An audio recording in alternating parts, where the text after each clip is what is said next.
Are our differences manageable, or are we looking at fundamental deal breakers? This is one of the most important questions you can ask about a relationship because almost every couple is different. Difference itself is not the problem. The real question is whether your differences create complementarity, manageable friction, or repeated structural incompatibility. And that is exactly where the Gana principle becomes useful. Gana is not asking whether you enjoy the same music, whether you vote the same way, whether you like the same food, or whether one of you is introverted while the other is extroverted. Gana goes deeper. It asks how your instinctive nature responds to life. How do you react when you are hurt? How much adjustment do you expect from another person? How much freedom do you need? How quickly do you forgive? How strongly do you defend your individuality? Do you preserve peace or confront what feels false? Do you compromise or do you experience compromise as self-betrayal? Because two people can agree on almost everything intellectually and still be temperamentally incompatible underneath. And two people can appear radically different on the surface, yet have a surprisingly workable relationship because their deeper emotional systems know how to cooperate. This is where simplistic compatibility advice fails. The question is not, are we different? The question is, what happens when our differences are under pressure? That is the real test. In the Tajika Synastry approach, Gana identifies your instinctive temperament through the moon's nakshatra. Broadly, the system recognizes three fundamental temperamental orientations: Deva, Manusya, and Rakshasa. Do not make the mistake of turning these into moral labels. Deva does not mean superior. Rakshasa does not mean evil. Manusya does not mean ordinary. These are different psychological strategies for moving through life. A strongly Deva temperament often seeks harmony, meaning cooperation, refinement, and some form of emotional or ethical order. A Manusya temperament tends to work through practical adjustment, negotiation, social reality, compromise, and the ordinary complexity of human relationships. A Rakshasa temperament tends to protect autonomy, authenticity, force, intensity, independence, and the right to exist without excessive accommodation. Now imagine what happens when two people from very different instinctive worlds fall deeply in love. Attraction does not erase temperament. Sex does not erase temperament. Marriage does not erase temperament. Time does not erase temperament.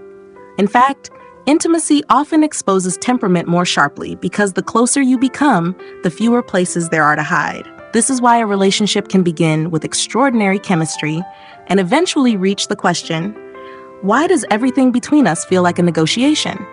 Or, why am I always the one compromising? Or, why does my partner treat my need for space as rejection? Or, why does every disagreement become a fight about who I fundamentally am? That is when your difference may no longer be cosmetic. It may be structural. But here is the critical correction. A Gana mismatch is not automatically a deal breaker. This is where serious analysis begins. Raw Gana is only the first layer. You then ask whether the mismatch survives the cancellation rules. Because sometimes two people have different Ganas, but their moon signs occupy the same sign. That changes the story. You may instinctively react differently, but you still operate inside the same emotional environment. Think of it this way. Gana describes how you respond. Rashi describes the world inside which that response occurs. Two people can use different emotional strategies while still understanding the same basic reality. One may retreat, the other may talk.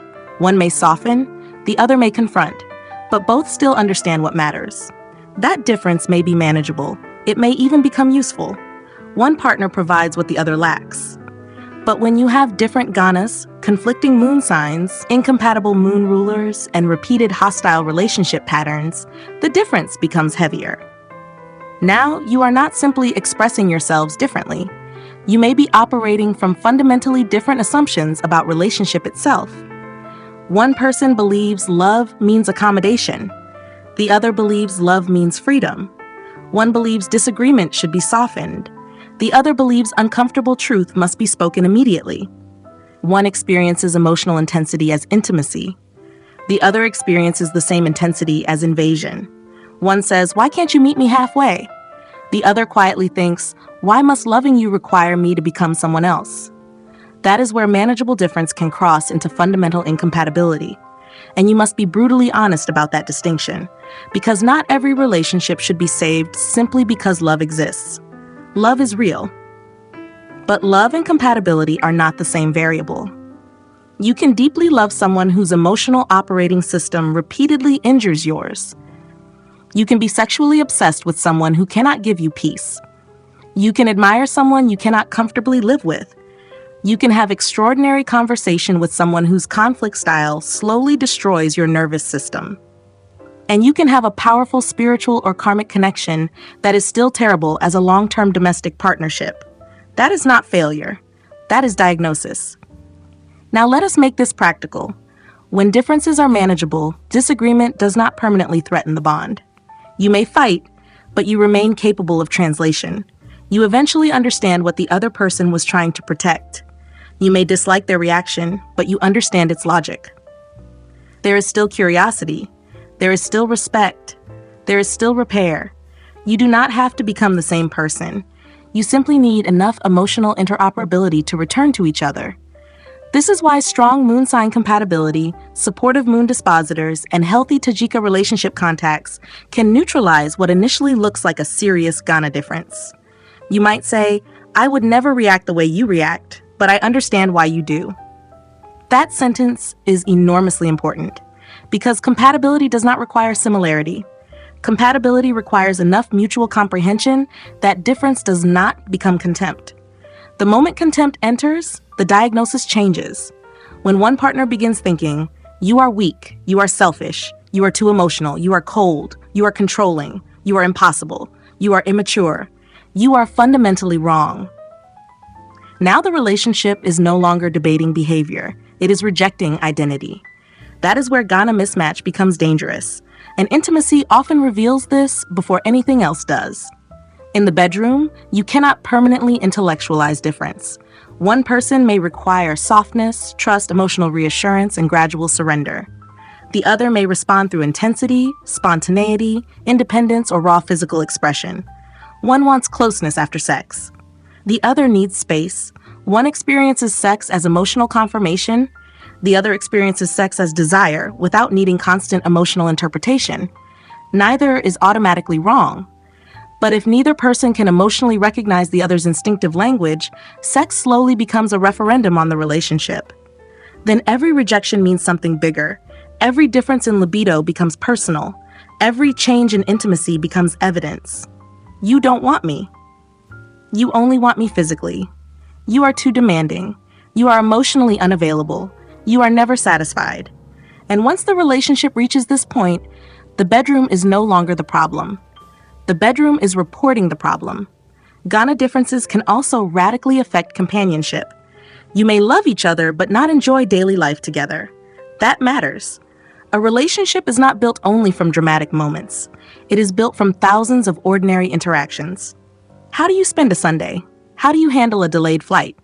What happens when one person is exhausted? How do you make decisions? How do you react when plans change? How much silence feels comfortable? How much social activity feels nourishing? How much emotional processing is enough? This is where temperament becomes destiny. A relationship can survive low excitement. It rarely survives chronic psychological irritation without consequences. And that is why friendship is one of the strongest tests of whether differences are manageable. Strip away sex. Strip away fear of being alone. Strip away shared finances. Strip away family pressure. Do you actually like each other? Do you respect the person in front of you? Would you willingly spend time together without needing romance to justify it? Can you laugh after conflict? Can you be curious about each other without constantly trying to correct each other? Because when Gana compatibility is strong or successfully compensated, there is usually some instinctive sense that the other person is understandable. When the incompatibility is severe and reinforced, the feeling is different. You repeatedly experience the other person as psychologically foreign. Not excitingly foreign, exhaustingly foreign. That distinction matters. And yet, even strong Gana mismatch must never be judged in isolation. This is one of the central rules of serious Tajika Synastry.